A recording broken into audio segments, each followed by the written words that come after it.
হ্যাঁ হ্যাঁ, জানি যে তোমরা বুঝতে পেরে গেছো আজকে আমি কি বানিয়েছি। আসলে অনেক দিন ধরেই খেতে ইচ্ছে করছিল, কিন্তু বানানো আর হয়ে উঠছিল না। তাই আজকে বানিয়ে ফেললাম এই ডিমের ভাপা।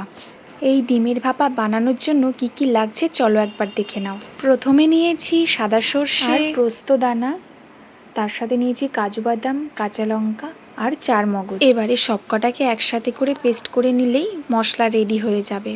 তারপর সেদ্ধ করে রাখা ডিমগুলোকে এইভাবে মাঝখান থেকে সাইজ করে কেটে নিতে হবে। প্রত্যেকটাকেই কিন্তু আমি এইভাবে করে ফালি করে কেটে নিচ্ছি মাঝখান থেকে। তোমরা চাইলে গোটাও ব্যবহার করতে পারো, কোনো অসুবিধা নেই, তবে এইভাবে কেটে দিলে স্বাদটা যেন একটু বেশি হয়। সত্যি বলছি, এত সুন্দর খেতে হয়েছিল, আমাদের বাড়ির সবাই তো আঙুল চেটে পুটে খেয়ে।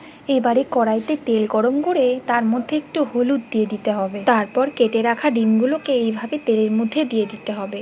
প্রত্যেকটা কিন্তু এভাবে প্রথমে ভুট করে দিয়ে তারপর কিন্তু ভাজতে হবে, না হলে কিন্তু কুসুমটা খুলে আসতে পারে। এবারে তেলের মধ্যে কাঁচা পেঁয়াজ দিয়ে দেবো, আর সেই পেঁয়াজগুলোকে একটু ভালোভাবে ভেজে তুলে নেব।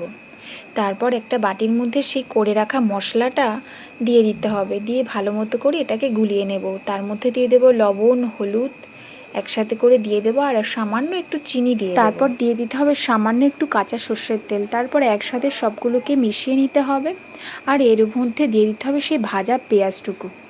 এবারে আবারও মিশিয়ে নিতে হবে, এবং মেশানো হয়ে গেলে তার মধ্যে সেই ভাজা ডিমগুলো কিন্তু আমি এক এক করে দিয়ে দেবো, কিন্তু খুব আলতো হাতে কিন্তু এগুলোকে দিতে হবে। এরপর কড়াইয়ের মধ্যে একটা বাটি বসিয়ে তাতে জল দিয়ে তার উপরে এই ডিমের বাটিটা বসিয়ে অল্প আছে এভাবে ঢাকা দিয়ে এটা দমে দিয়ে দেব। প্রায় 25 মিনিট মতো আমি এটা দম দিয়ে নিয়েছি। তারপর দেখো এই যে আমার ভাপা ডিমটা কিন্তু একদম রেডি হয়ে গেছে।